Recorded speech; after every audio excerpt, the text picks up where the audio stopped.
When it comes to talent, that's the killer issue. In the end, what an agency is a platform on which its talent performs. We need awesome people to be as good as we would like to be. I think the big question is to open your mind as to what constitutes a talented person.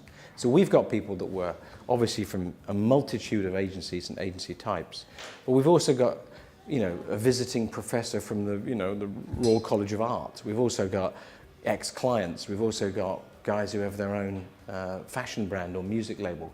You just have to have as much talent as possible in the same damn room talking to each other.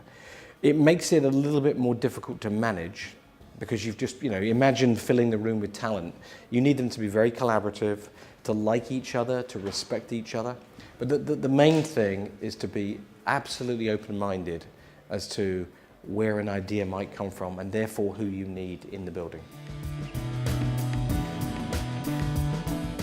The thing that I'm thinking about all the time is the successful resolution of left and right brain in the same building. As you surge in the importance of creativity in the round, you surge in the importance of analytics. Anyone that can pull off those two being in equal power have got something. Yeah, and that's fucking hard. What we mean by creativity is to continue to expand. But the world is getting more and more analytical as well. We know what happened. We know what a consumer did.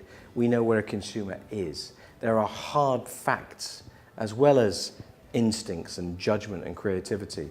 And the challenge is going to be, how do you make both of them central to an agency and of equal importance? These guys are not boring, nerdy types in the back room to be ignored or pacifying clients.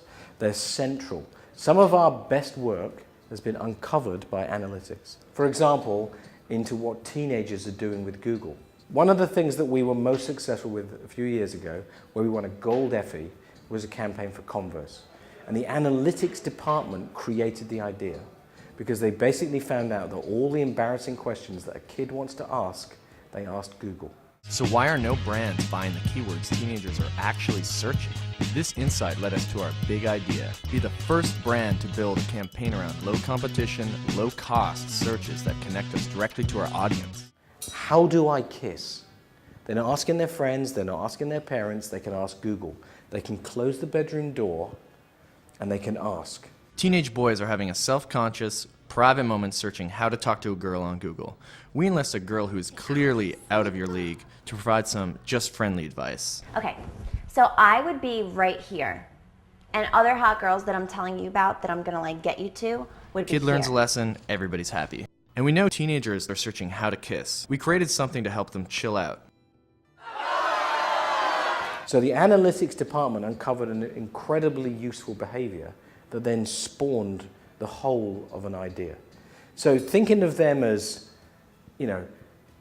propping up the cell is insulting. The thinking of them as, just keeping the clients at bay is dumb. There's gold if you can find the right people with the right insights, and then you know how to use them. You don't want to be a slave. They're not a crutch, but they can provide phenomenal feedback and insight. So we are loving the importance of analytics and just trying to make them as comfortable sitting next to the creative department as anybody else. So I think the culture that we can create where that is the case is the next mission. A few years ago, 6 or 7 years ago, we, I think, had a really, really good long-term vision on YouTube. And we identified the growing fan base that people on YouTube were having, unknowns who were talking to the masses. So we saw a lady who had a huge fan base for eye makeup and face makeup. Hi everyone, today we're going to be doing a Rihanna makeup look. Basically, every time she posted a small video, basically hundreds of thousands of people would watch. And this was years and years ago, before the Michelle fans of the world. Okay, so 7 years ago. And we called this lady up in England and said, this is really weird. Most brands have a product but no audience. You have an audience but no product.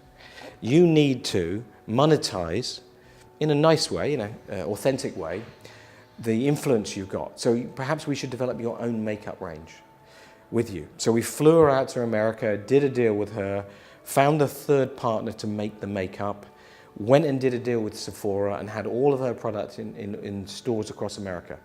7 years before Michelle Phan. This is flipping amazing. The only problem was the makeup was rubbish.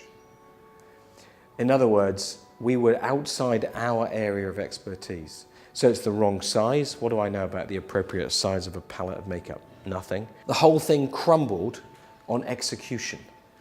So the concept and the vision, brilliant. Execution, terrible. Therefore, we lost hundreds of thousands of dollars on what was nearly a brilliant idea. And a lot of the things we've done are nearly brilliant, but nearly is no use to anybody.